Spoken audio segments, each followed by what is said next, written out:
Vivemos a primeira geração da história em que milhões de pessoas permanecem conectadas praticamente 24 horas por dia. Smartphones, redes sociais, aplicativos de mensagens, plataformas de videoconferência e inteligência artificial reduziram as fronteiras entre casa e trabalho. Se antes o expediente terminava ao sair da empresa, hoje muitas pessoas continuam respondendo mensagens, acompanhando grupos de trabalho, verificando e-mails e consumindo notícias até a hora de dormir. Ao mesmo tempo, há uma pressão social para responder rapidamente às mensagens, acompanhar tudo o que acontece nas redes e demonstrar constante disponibilidade. Doutor Leonardo, é uma loucura isso, né, não? Estamos vendo que sim, todos os dias nós temos aí indícios de que o lado positivo está ficando menor do que o lado negativo dessa hiperconectividade. Dr. Leonardo Abrão, com quem nós temos o grande prazer de conversar em nosso Doses de Saúde de hoje, é psicólogo, palestrante e professor.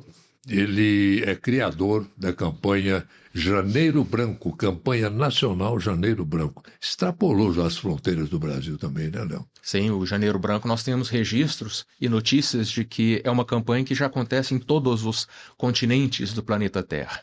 Daqui de Uberlândia, Minas Gerais, para o mundo, falando sobre saúde mental. Olha só, o Uberlandão atravessando... Terra fértil. Terra fértil. Bom, para a gente começar, por que esse termo hiperconectividade tem aparecido com tanta frequência nos debates atualmente, doutor? É porque é uma realidade. E como eu acabei de dizer, Erlei, tem seus aspectos positivos, mas nós estamos também testemunhando crescentemente aspectos negativos. Mas essa hiperconectividade, a própria palavra já se explica, né? É um excesso, né? É muita conexão, e aí nós estamos falando de conexão por meio da internet, conexões online, nós não estamos falando de... Até chega na conexão entre as pessoas. Sim. Mas essa conexão entre as pessoas por meio da tecnologia, da internet, né, das redes sociais, dos smartphones, né, desse mundo online. E isso está na vida pessoal, isso está na vida profissional, isso está na vida conjugal, isso está em todas as dimensões da vida social. Nós temos no mundo da saúde, esses dias, o SUS realizou a primeira cirurgia oncológica com médicos a 2.700 quilômetros de distância.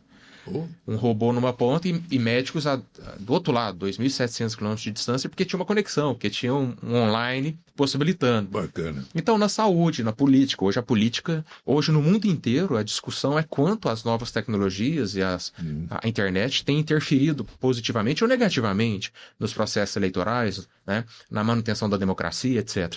Então, no mundo político, no mundo da saúde, no mundo das cirurgias, em casa, no trabalho, no trânsito, tudo é por causa ou em função da conexão.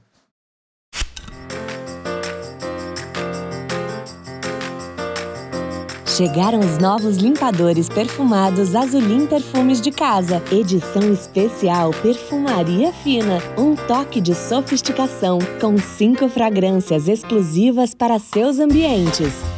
Ameixa negra, pera inglesa e frésia, bambu, chá branco e flor de laranjeira. Azulim, a vida pede, a Start faz. É meio paradoxal, né? Quer dizer, até essa coisa de conexão eletrônica, por exemplo. Você está aqui numa mesma sala, conectado tecnologicamente, vamos dizer assim, com várias pessoas, mas ao mesmo tempo distante. Sim. Da realidade humana. Sim. É uma situação em que a conexão online, o recurso da internet, das redes sociais, do smartphone, dos aplicativos, etc., às vezes, e muitas vezes, estão fazendo com que pessoas que estão lado a lado não estejam compartilhando aquele momento, Isso. Porque não existe a presença. Isso. As pessoas estão de corpo presente. Mas uma está conversando com outra que está lá na Europa, vendo a amiga escolher uma roupa numa loja europeia e a outra tá jogando online com alguém na África, alguém na América Central e na Oceania. Ou às vezes na esquina do lado, né? Ou no andar de cima da casa. É. Ou no andar de cima da casa. Então tá de corpo presente, mas não estão compartilhando este momento. Às vezes estão almoçando, lanchando, jantando, não estão compartilhando esta oportunidade.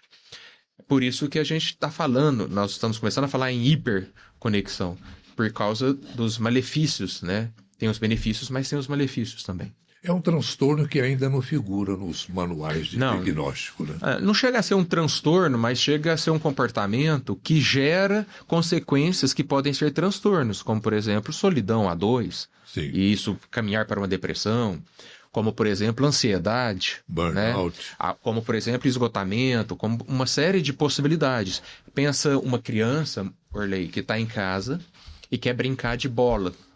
Uma brincadeira física, uma brincadeira absolutamente presencial.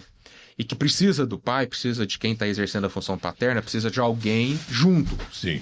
Mas o responsável está sequestrado. Essa palavra é boa, está sequestrado. Está sequestrado pelas redes, está sequestrado pelos anúncios, está sequestrado pelas conversas, pelos jogos online, pelas apostas online, etc. Ele está sequestrado e não consegue ir para o quintal de casa brincar. Ou quando vai, fica com o celular na mão. A criança está do lado de lá demandando um olhar, demandando uma palavra, demandando uma ideia. Vamos sair daqui, vamos subir numa árvore, vamos sair daqui, vamos para a praça. Mas a pessoa só está lá. Às vezes, quando vai, ainda está lá com o filho, mas com o celular na mão e chutando a bola, nem vê o que está chutando. Então, de repente, essa criança pode vir a desenvolver uma sensação de abandono, de carência, de insegurança, que pode vir a desenvolver uma ansiedade, um transtorno de ansiedade. E ela própria criou, né? Se vai cronificando nessa ausência da pessoa com a qual ela precisava para crescer. Então, a gente tem que falar sobre isso muito. E você está de parabéns por trazer esse tema, viu? Agora, obrigado. Leonardo, isso não ocorre só com criança, né? Não. Eu vejo aí muita gente, mães de família, de gente grande já. Orley, generalizou, né? É uma situação generalizada. Então, se a gente pega crianças que estão deixando de brincar... Hoje mesmo eu vi uma pesquisa falando sobre isso. Está diminuindo a quantidade de tempo dedicado a brincadeiras presenciais, físicas, materiais. Corre, pique de esconder, corre cutia... Cowboy. Como é que chamava? Hoje não sabe o que é isso. Queimada. Finca. Peão. E também a gente nem precisa ir lá nas brincadeiras dos anos 40, 50. Vamos aqui, amarelinha, apostar corrida. Tudo isso está diminuindo. E está aumentando o quê? As brincadeiras de conexão, as conexões online, né? Videogame, apostas, Roblox, construção de casinhas, construção de mundos, construção de fazendas, que tem jogos online que a pessoa entra num ambiente aberto e fica construindo coisas, né? E formando comunidades. Então, crianças vivendo esse problema. Adolescentes também, a madrugada inteira rolando tela e todas as repercussões na manhã seguinte. Não consegue ir para a escola, falta o primeiro horário, não presta atenção na aula, boceja mais na aula do que presta atenção, não tem vontade de estar na escola e quer ficar no celular. No mundo do trabalho também, os adultos, porque você falou que não é só criança. Sim, crianças, adolescentes, adultos no mundo do trabalho passando por isso. A gente vê adultos dirigindo, olhando... Pior, né? Dirigindo o carro e olhando o celular. E dirigindo moto, Orley. Como dirige uma moto olhando o celular? Você vê o grau de... Dirigir um carro já é complicado. Já é complicado. Agora, uma moto, imagina, né? Aí você sai do mundo adulto, vai para terceira idade, vai para velhice. Alguns... Isso tem uma coisa importante para falar. Muitos estudos mostram que as novas tecnologias, as conexões, possibilitaram para idosos entrar em contato com seus colegas distantes. Isso é positivo. Né? Ver mais o filho, a filha que mora em outra cidade, ou mora na mesma cidade, mas não consegue visitar. Tem lados positivos. Mas muitos idosos também que estão sofrendo, sabe com o quê? Não conseguem mais se colocarem no mundo atual, porque tudo vira conexão online. Então, por exemplo, quer resolver um negócio na televisão? Antigamente ligava num número e falava com o atendente. Agora é no aplicativo do canal, E o idoso não consegue. Antigamente ia na agência bancária e fazia um saque, conversava com o gerente. Agora é por aplicativo, por WhatsApp, e nem todo idoso domina. E vou te dar um exemplo que eu fico assustado. Os restaurantes, todos os restaurantes. Isso é hiperconectividade, todos os restaurantes. Antigamente você tinha um cardápio, tinha um menu, você tinha um garçom. Agora você tem que escolher num tablet, numa tela. Tem gente que não sabe. Tem gente que não dá conta. Tem gente que não enxerga. Nossa, já viste, mas... Tem gente que não consegue entender como é que funciona aquele negócio de QR Code. E passa raiva. Fica ansioso, dá crise. Porque não consegue acessar um cardápio tradicional ou um garçom. Então é um problema generalizado. Isso, Leonardo, pode provocar o que chama de cansaço digital, né?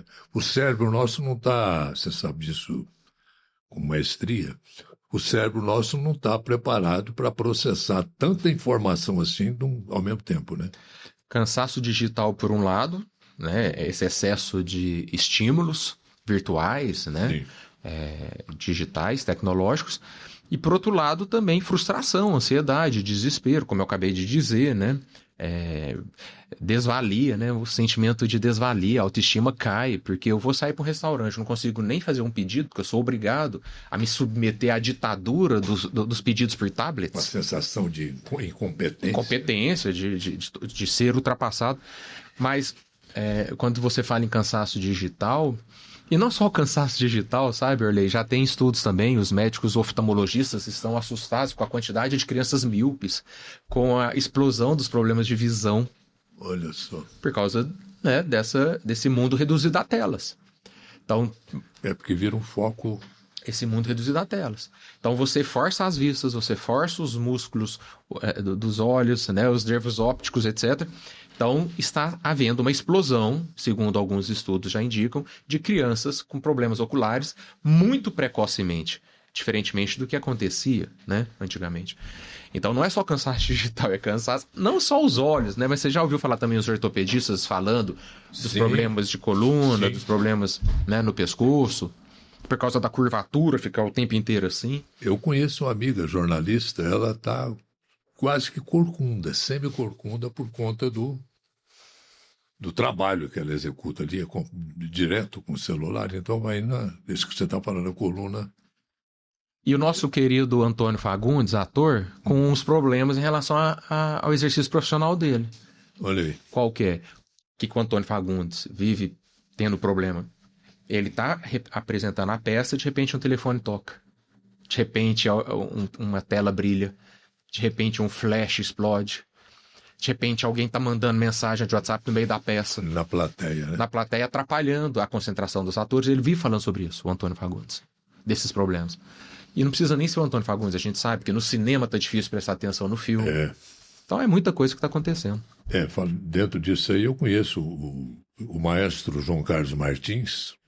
Ele falava que a grande ojeriza da vida dele era ele estar lá regendo uma peça, aquele silêncio, de repente o celular toca lá no meio da plateia. Quer dizer, você tira completamente o encanto da coisa. A Netflix, Orley, a Netflix já se posicionou dizendo que ela tem percebido um problema de as pessoas apertando mais o pause durante a exibição de um determinado episódio. Por quê? Porque as pessoas não estão conseguindo mais assistir um episódio de 20, 30 minutos sem interromper várias vezes para olhar o celular.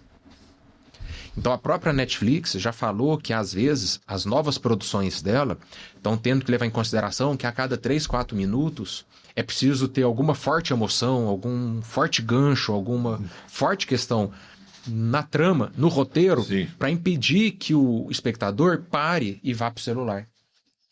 Porque ele não consegue mais ficar concentrado só no episódio. Ele para o episódio, abandona o episódio o tempo inteiro para acessar o celular. Então, tudo isso é hiperconectividade. Tudo isso é essa dependência, né, que gera um comportamento compulsivo. Uma rotina tranquila pede soluções práticas. Seu patrimônio pede o melhor cuidado. As conquistas profissionais pedem planejamento. E a sua saúde financeira pede Unicred. A Unicred oferece um atendimento personalizado e toda excelência em produtos e serviços financeiros. Assim, enquanto a gente cuida do seu dinheiro, você tem mais tempo para cuidar de todo o resto. Sua saúde financeira pede. Unicred. Isso cria também a tal da fadiga mental digital. Fadiga mental, cansaço digital e todas as consequências. Exaustão mental, e não fiquemos só na mente, nas relações. Quantas pessoas deixam de conversar umas com as outras? Quantos casais deixam de, antes de dormir, terem ali 10, 20, 30 minutos juntos, conversando, ou até se amando, se acariciando, cuidando da intimidade, porque cada um está sequestrado por uma conexão digital? Isso, de repente, vira uma epidemia, né, doutor? Vira, porque as pessoas vão... Isso já está virando, na verdade. Basta se olhar para a sociedade do cansaço, sociedade do esgotamento, as pessoas já anestesiadas porque não conseguem mais lidar com tantos estímulos. Tudo isso já está acontecendo, Erlei. E parece que, aquilo que eu falei no início, que parece que existe uma obrigação, né, de responder imediatamente sempre. Olha aqui, chegou a mensagem que você tem que responder aquilo ali, que senão a pessoa de lá vai subir do mapa, aquela coisa toda. Tecnologias. Qualquer tecnologia interfere nas maneiras como as pessoas lidam consigo e com os outros. Deixa eu te convidar a pensar numa... Quando eu era professor de sociologia, eu dava muito esse exemplo. Imagina uma quantidade de trabalhadores rurais, uma quantidade de camponeses trabalhando lá um hectare de terra. Então eles têm um costume de trabalhar aquela terra, eles têm um ritmo de trabalhar aquela terra, eles têm uma forma de se relacionar uns com os outros para trabalhar aquela terra. Agora imagina que de repente chega um trator. Um trator é uma nova tecnologia. Quando o trator chega, a maneira como os camponeses se organizavam para trabalhar, o ritmo, os costumes, vão ficar imunes, intactos? Ou o trator vai interferir na organização do trabalho?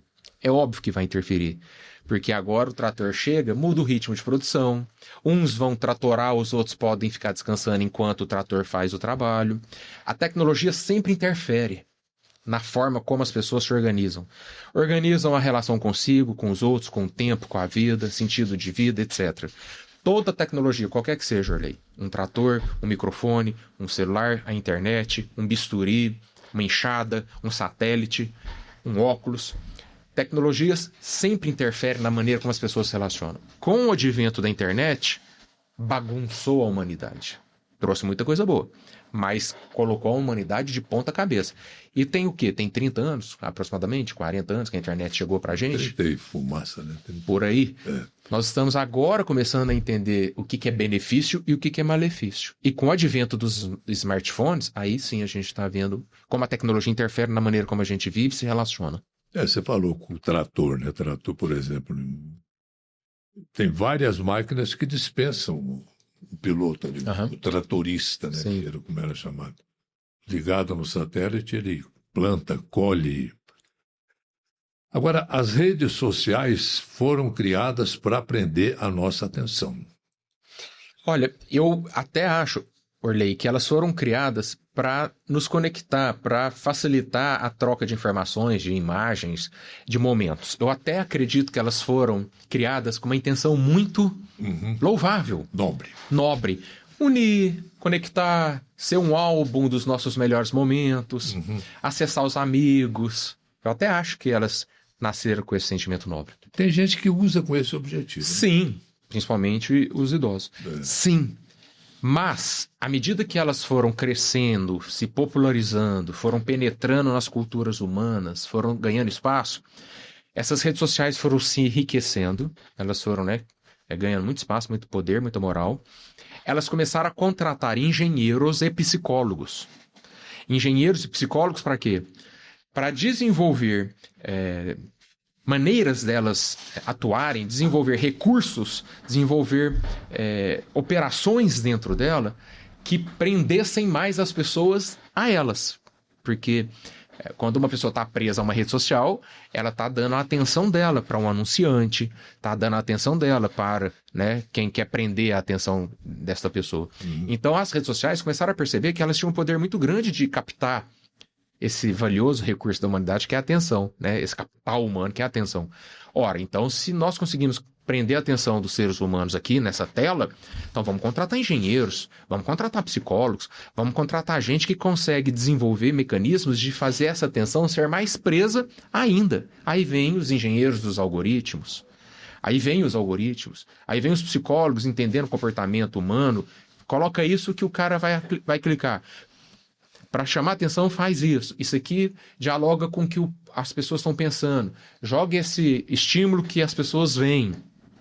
Engenheiros e psicólogos trabalhando para reter.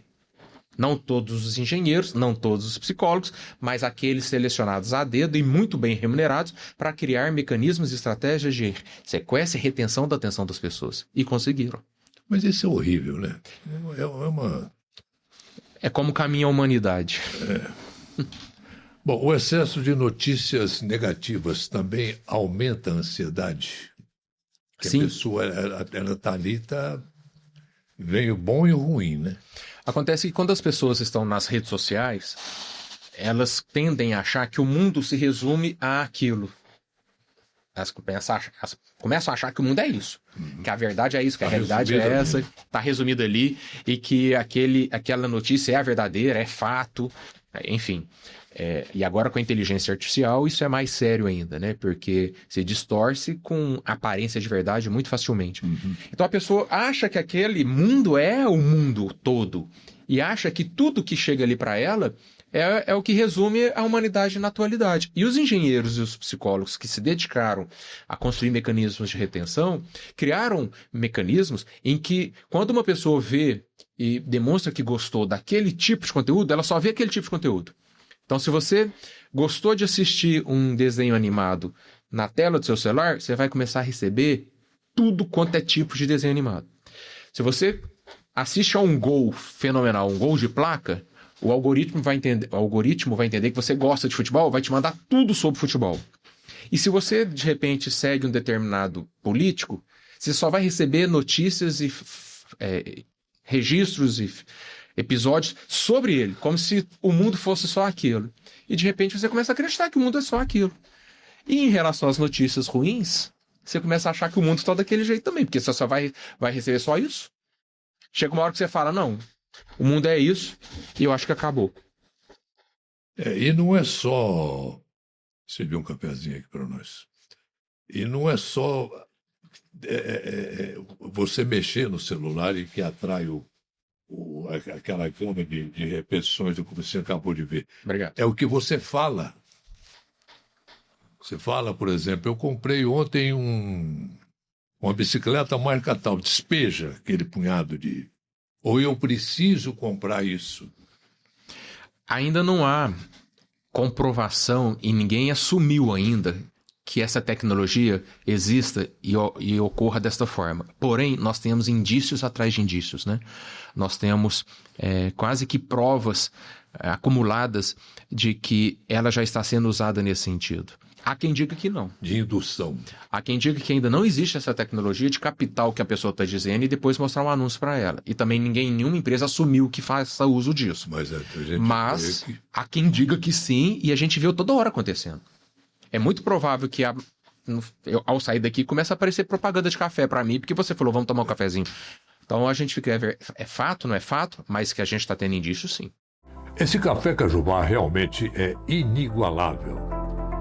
E está cada vez mais fácil provar dessa delícia. Entre aí no cafecajubá.com.br, faça seu pedido e desfrute com seu sabor de uma novidade mais que interessante. Nas compras acima de R$ 150, no seu pedido pelo site, acrescente o cupom ORLEI10 e ganhe 10% de desconto na sua compra. Café Cajubá, há 60 anos, uma tradição que lembra o mais puro café brasileiro, o requinte do sabor em sua xícara. Se aparecer o café Cajubá, pode confiar que pode usar, pode ser isso. Se na sua casa, na sua cidade, na sua cidade, no lugar onde você mora, se você não acha aí o café Cajubá na venda, no armazém, no empório, você pega seu celular, seu computador, entra lá, cafécajubá.com.br, faz o seu pedido que logo, logo chega aí. Cafezinho bom, viu? Sabe que se eu tomar café muito tarde, eu não durmo. Me tira o sono. Eu tenho limites. Não, eu não. É por causa da cafeína, né? Sim. Meu pai tomava café na hora de dormir. Eu achava aquilo, assim, absurdo. Não, eu tomo, pra mim não faz lá tanto. Perfeito. Uma pergunta aqui que é meio difícil, né? Como é que os pais podem estabelecer um limite para os filhos, para um limite no uso das telas? Orley, antes dessa questão, eu tenho uma orientação, quase um apelo aos pais. Antes de se preocupar, e ao invés de se preocupar apenas com limites das telas, né, limites para o uso das telas por parte das crianças, crie uma alternativa material, presencial. Uma bola, um skate, uma peteca, uma raquete, um tênis de futebol. Já entendeu onde eu quero chegar, né? Sim. Crie alternativa. Não se preocupe apenas com um limite do uso das telas, mas dê alternativa antes, durante e depois. Mas que ele também participe desse jogo. E que ele esteja junto. Então, 2 raquetes, né? Um par de chuteiro para cada um, né? Vá viver esse momento. Ou pelo menos se dispõe a levar para o clube, a levar para a praça, né? Ou pelo menos se dispõe a fazer parte desse universo. Porque é muito complicado falar em limite sem dar alternativa, sem dar um plano B. Então, na verdade, o plano A tem que ser: vamos andar de skate? Vamos jogar bola? Vamos pular corda? Vamos fazer uma caminhada? Vamos pro parque? Vamos olhar os passarinhos? Vamos subir numa árvore? Vamos buscar manga? Aqui em Uberlândia é cheio de pé de manga para tudo quanto é lado, né? Vamos caçar manga, vamos catar manga, colher manga. Dê alternativa. Presencial, material, física, se esforce nesse sentido. E tem muito cuidador que fala assim: não, mas é tão difícil, eu tô cansado. É melhor fazer esse investimento agora, depois fica mais caro, do que quando chegar a adolescência, início da vida jovem, ficar muito mais caro, ficar muito mais complicado. Precisar de recursos médicos, psicológicos, remédios e etc. Então, agora é a hora. A função materna-paterna tem que ter essa disponibilidade, essa boa vontade e essa consciência de que de 0 a 15 é para botar tudo. É botar toda a energia, estar presente, é brincar, é correr, é suar, é viajar, é curtir, é estar junto, etc. Aí depois a gente pode pensar em limite. Primeiro, graças a Deus e ao Estado brasileiro, celulares foram proibidos nas escolas. Então, isso é fenomenal, fundamental. E todo mundo, pode perguntar para qualquer professor, melhorou infinitamente. O aproveitamento, o respeito, a atenção, a presença dos estudantes. Melhorou, já tem muitos estudos nesse sentido. Que foi uma medida, foi uma política pública acertadíssima, um socorro emergencial às crianças, adolescentes, aos professores e aos pais, às famílias. Então, ok, saiu da escola, vamos conversar com essas crianças, mostrar que no mundo já tem países proibindo redes sociais para menores de 16 anos. Ora, por que países estão fazendo isso? A Europa já tem um punhado. Já tem um punhado. Então, conversar com as crianças. E, Orley, tem uma coisa que também é importante, antes de falar sobre limite. Os pais ou os cuidadores, quem exerce essa função, tem que voltar a ter a coragem de dizer não. De dizer não e de sustentar o não. Porque muitas das vezes, querendo ser legal, querendo ser amigão, pai é pai, pode ser amigo, mas amigo é outra coisa. Pai é pai, mãe é mãe, quem exerce essa função tem que dar conta de sustentar o não e de lidar com a birra, com a frustração, com a manha, com o choro, com a chantagem emocional, com a ameaça. Com as ameaças, né? Eu não te amo, você não me ama, você não gosta de mim, todo mundo usa, menos eu. Sustenta. Aquilo ali não significa desmoronar o amor. Aquilo ali não significa acabar a relação. E aí, pai e mãe, vou falar direto aqui, pai e mãe que não dá conta de sustentar um não consciente, um não adequado. Não estou dizendo um não inflexível, não estou dizendo o adulto também colocar uma birra e ficar num não sem sentido. Estou falando um não consciente, uma negativa, uma regra, um limite, uma disciplina consciente, adequada, pertinente. Se você não dá conta de sustentar esse não adequado, procura ajuda. Vai atrás de um psicólogo, porque a sua fragilidade, a sua insegurança enquanto pai, enquanto mãe, enquanto cuidador, cuidadora, pode estar gerando um problema para o futuro. A sua insegurança está gerando um comportamento inadequado ali, e aí fica 2 sintomas. Um sintoma mal resolvido aqui, um sintoma mal resolvido da criança, você não dá conta de sustentar ou não, procura ajuda e vai entender por que você não dá conta de dizer não para o seu filho. Tem um colega seu, Ixará, o Léo Freiman, que eu já assisti uma palestra dele. Que ele bate sempre, que é interessante, que ele não conhece nenhum executivo, grande empresário de sucesso que não tenha tido uma mãe chata. Entendeu? Aquela mãe que faz tudo isso que você está falando.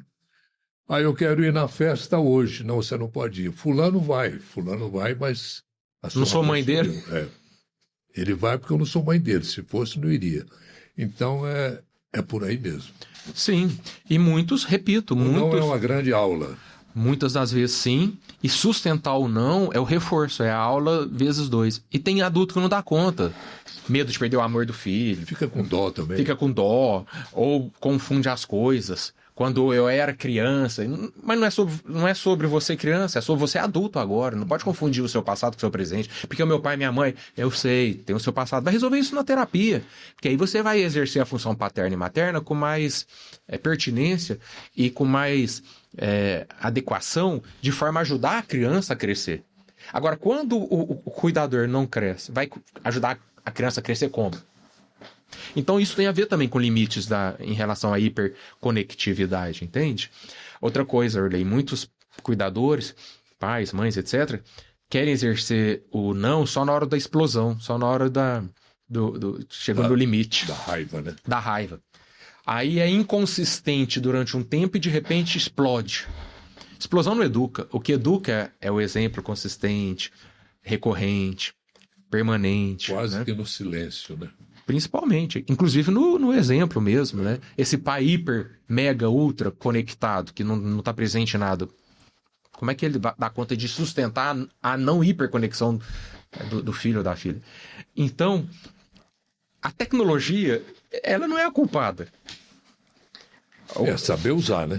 A tecnologia está aí para nos Como servir. Tudo, né? Como tudo. A inteligência artificial, você acha que pode piorar essa hiperconectividade? Sim, provavelmente sim. É muito novo ainda para a gente ter uma avaliação finalista, né, decisiva sobre isso. Mas o risco é muito grande. A pessoa de certa forma, fica um pouco escrava, né? O risco é maior do que o ajudar, porque é um encantamento muito grande, né? Há um encantamento. Muito. É uma sedução muito grande. E, inclusive, eu estava lendo esses dias também uma outra análise de crianças que não conseguem mais conversar nada sem recorrer à inteligência artificial. Então, isso já é uma dependência. Sim. Porque ela vai lá e fala assim, vamos supor, uma coleguinha fala que está gostando dele. Aí ele pergunta para a IA o que fazer. Aí a inteligência artificial dá uma resposta, ele faz. Aí a pessoa pega e fala mais alguma coisa. Aí ele fala, tá, mas volta lá. Ela disse isso, o que eu faço?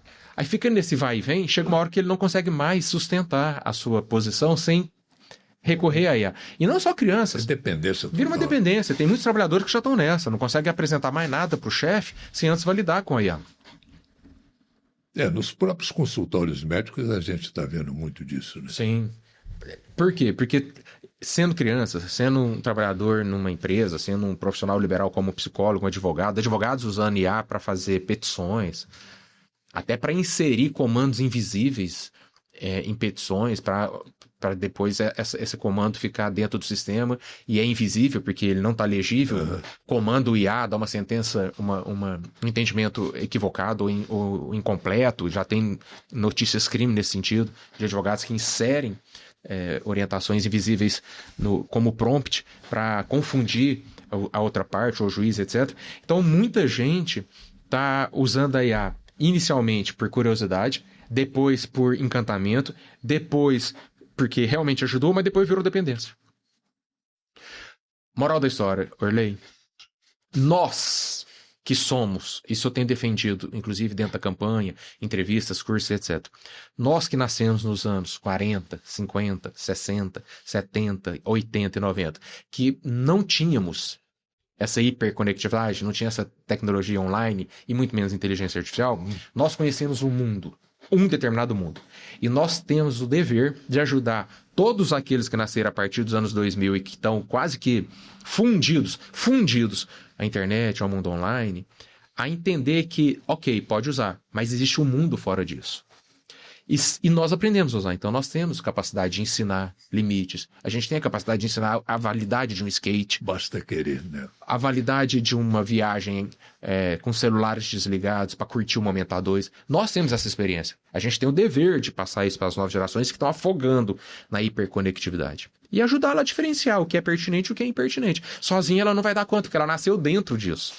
Nós é que nascemos fora e sabemos as vantagens e desvantagens da conexão e da hiperconexão. E vamos falar com elas.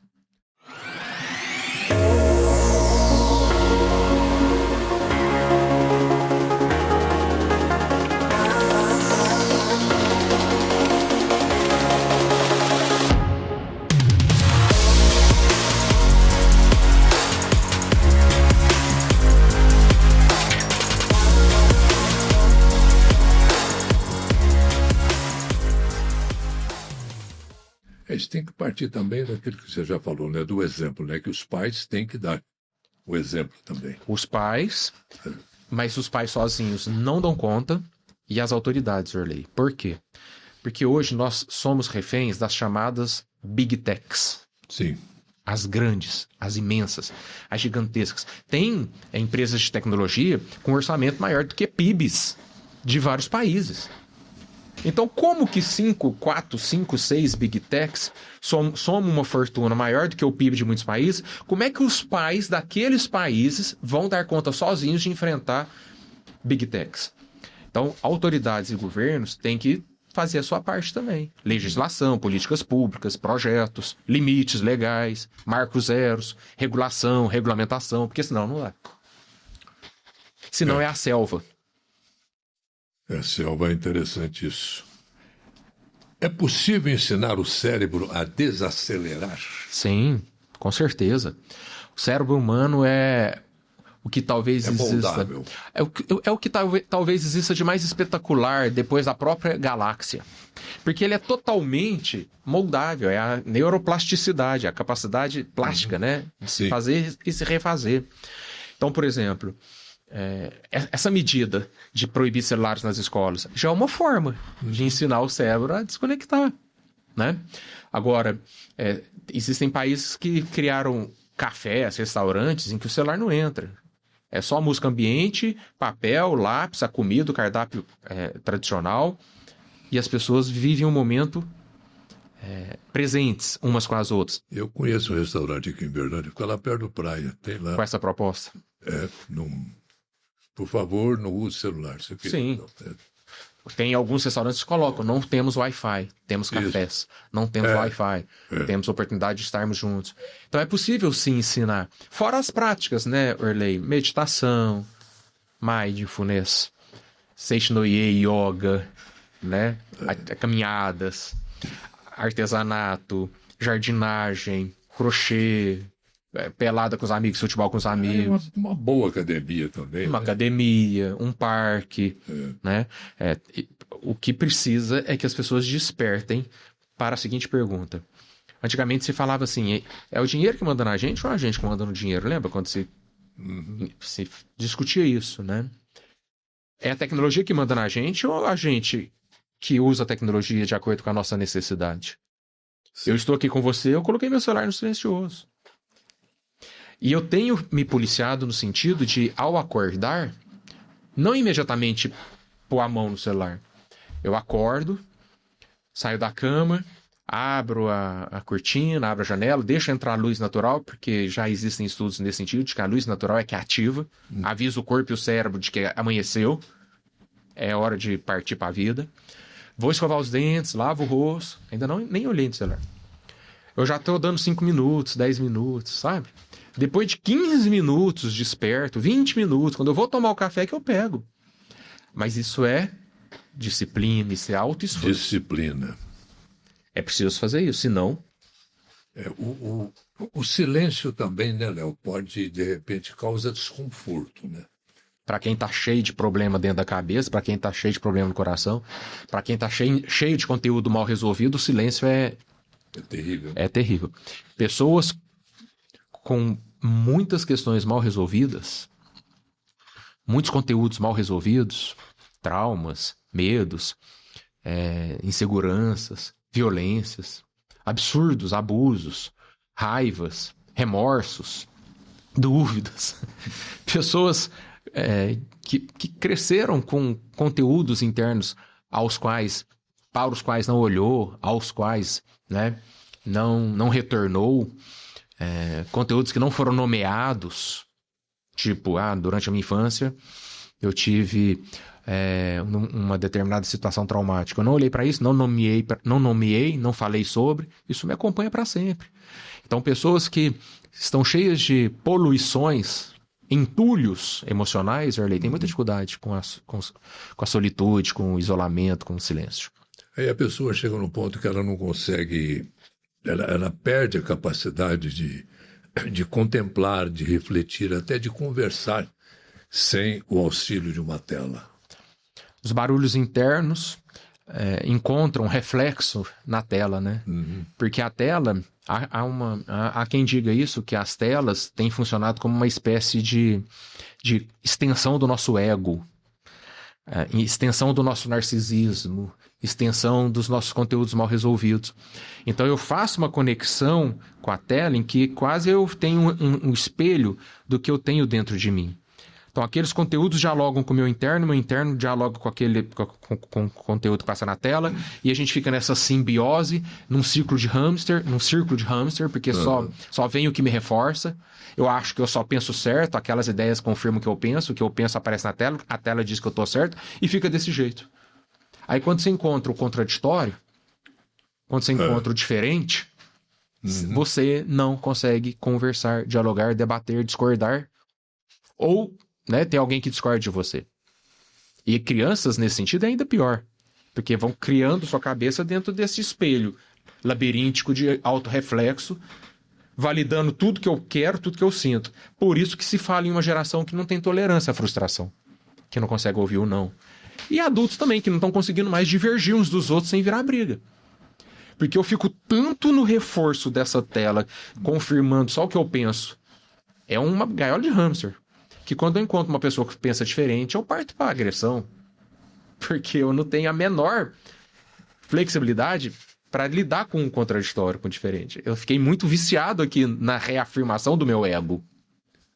É o tal da dormência cerebral, né, também. O empobrecimento social também, né? Ô, Arley, e vou te dizer uma coisa. É muito fácil falar, e eu preciso dar o testemunho de que eu vivencio isso também. Nós, profissionais da saúde, somos seres humanos e também vivemos dentro de um tempo, dentro dessa cultura. Eu imagino que vocês trabalham com isso, né? Eu já me vi nessa situação. Eu já me vi na situação de um isolamento desnecessário, exagerado e artificial, porque fiquei na tela também. Mas eu consegui perceber. E vejo a dificuldade de sair. Não raras vezes eu me pergunto, não estou excedendo? Não estou errando?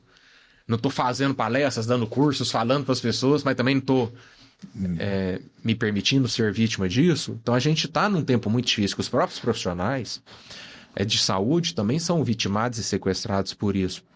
Porque todos nós usamos as telas e as conexões como instrumentos de trabalho, e tem hora que a gente cai na arapuca, pisa na armadilha e fica dentro da armadilha. De repente pensa que pode ficar para trás, né?